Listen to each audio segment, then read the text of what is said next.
সোহমকে নিয়ে, সোহমের কাজ নিয়ে আমরা পরপর এত ওকে ট্রোল করেছি, এরকমভাবে ক্রিটিসাইজ করেছি যে সোহমের ভালো কাজ আসলেও সেটাকে পুরোপুরিভাবে ইগনোর মেরে গেছি। কিন্তু এই কথাটা কখনও ডিনাই করলে চলে না যে সোহম ভীষণ ভালো একজন অ্যাক্টর, এবং এখনও বোধহয় সময় রয়েছে সোহমের ভালো কাজ দিয়ে ফিরে আসার। ফেলু বক্সি ছবিটা কি সেটা হবে? দেখুন, আমরা না কিছু জনকে টার্গেট করে দেখেছি যে এদের কাজ আসলে এদেরকে নিয়ে বলা সহজ, এদের ট্র্যাক রেকর্ড খুব খারাপ, তাই এদের কাজ আসুক না আসুক যাই আসবে সেটাকে নিয়ে খিল্লি করব। ফেলু বক্সির যখন পোস্টার আসলো সেটা দেখে আমার খুব একটা ভালো লাগেনি, এবং আমি ভেবেছিলাম এই ছবিটা সেই গথের হবে।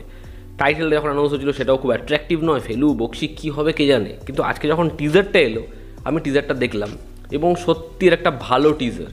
এই টিজারটা যেটা প্রমিস করছে, যেরকম কন্টেন্ট প্রমিস করছে, আমাদের এখানে কিন্তু সেরকম ধরনের কাজ হয় না। আমাদের এখানে শুধুমাত্র ফেলুদা ব্যোমকেশ বক্সি এই ছবিটা ওরকম ধরনের জায়গাতে আসছেই না। ছবিটা একটা পিওর অ্যাকশন থ্রিলার, এবং খালি টাইটেলটা নেওয়া হয়েছে ফেলু বক্সি, তার কারণ হচ্ছে এই ক্যারেক্টার যেভাবে একটা কেস দেখে, এর পারসেপশন যেরকম, এ যেভাবে একটা কেসের মধ্যে থেকে কে কালপিট সেটা খুঁজে বার করে, সেই জন্যই এর নামটা ফেলু বক্সি, এবং সে কিন্তু যথেষ্ট ভয়ানক। তো একদম শুরুতে দেখানো হচ্ছে যে একজন মারা যাচ্ছে, মেবি সেটা পরিমণির স্বামী, অ্যানিভার্সারির দিন সে মারা যাচ্ছে। এবার এই হাজব্যান্ডের খুনের পিছনে আছে কে, তখন তারা নাম সাজেস্ট করছে ফেলু বক্সি, এবং তার যেরকম ইন্ট্রোডাকশনটা হচ্ছে সেটা কিন্তু যথেষ্ট ভালো, এবং সোহমকে মানিয়েছে, সোহমকে ভালো লাগছে। এখানে এমন কিছু দেখানো হয়নি যেটা খুব ক্লিশে বা যেটা নিয়ে খিল্লি করা যায়, বরঞ্চ টিজারটা শার্প এবং স্মার্ট এডের সাথে প্রেজেন্ট করা হয়েছে, ফলে সেটা দেখতে অবশ্যই ভালো লাগছে। এবং শেষের যে ডায়ালগটা সেটা বেশ ভালো লাগছে। মধুমিতাকে এখানে অ্যাকশন করতে দেখে আমার ঠিকঠাকই লেগেছে, এবং বোঝা যাচ্ছে এখানে সোহমের লাভ ইন্টারেস্ট সঙ্গে অ্যাসিস্ট্যান্ট হবে হচ্ছে মধুমিতার ক্যারেক্টার। তবে পরিমণি হোক বা সাতাফ ফিগার, এরা কি এই খুনটার সাথে যুক্ত রয়েছে?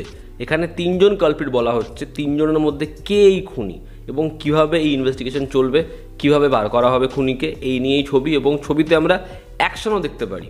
তো যেরকমের ব্যাকগ্রাউন্ড মিউজিক, যেরকমভাবে টিজারটা ফাট করে কাটে এগোয়, সেটা দেখতে বেশ ভালো লাগে। ব্যাকগ্রাউন্ড মিউজিকের মধ্যে একটা মজা আছে, এবং সোহমকে আমি বললামই বেশ ভালো লাগছে। আমি চাই সোহম কামব্যাক করুক, ভালো ছবি দিয়ে কামব্যাক করুক।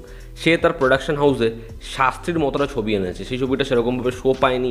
ছবিটা কিন্তু ভালো ছবি, বাট ছবিটা সেভাবে পারফর্ম করতে পারেনি।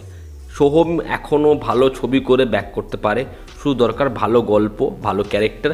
আশা করছি সেটা সে করবে, এবং সে আবার প্রশংসা পাবে, এটাই আশা রাখি। দেখার এই ছবিটা হয় কেমন। আমার টিজারটা বেশ ভালো লেগেছে। আমি জোর করে এই টিজারটাকে ক্রিটিসাইজ করে খিল্লি করতে পারবো না। এটা একটা বেশ ভালো কাজ হতে পারে, এমনটাই আমার মনে হয়। তোমরা যারা এই টিজারটা দেখেছো তোমাদের কেমন লেগেছে জানিও, আমি ডেসক্রিপশানে লিঙ্ক দেবো, সেখান থেকে টিজারটা অবশ্যই দেখো। তো এই ছিল আজকের ভিডিও। ভালো লেগে থাকলে লাইক করো, শেয়ার করো, সাবস্ক্রাইব করো। আবার দেখা হচ্ছে, জনতা আমাদের পাশে আছে। Take care.